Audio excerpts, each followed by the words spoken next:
We're back today with another great cowl tutorial, and this time we're using Caron Colorama Halo.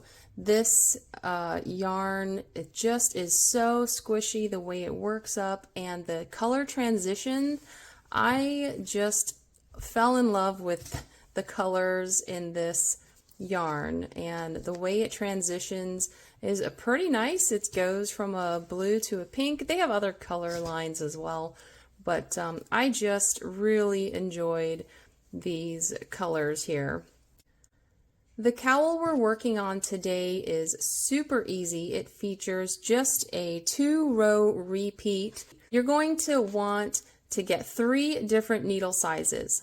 One needle size that is the size listed on the ball band, one needle size up, and one needle size down. So in this case, this ball band called for size 10 or 6 millimeter needles.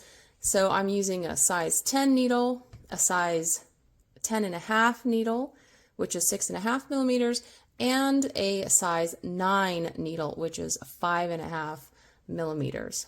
If you're using a different weight yarn, again, just go by the needle that's on the ball band, plus one size up and one size down. This cowl is worked flat, so it is very easy to do.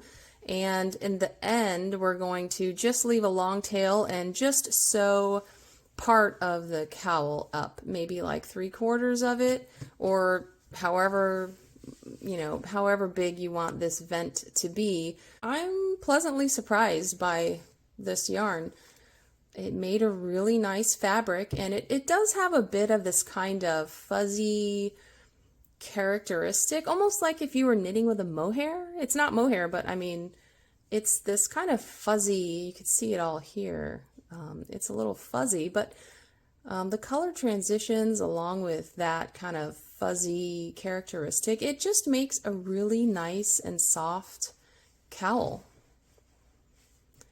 Let's get started.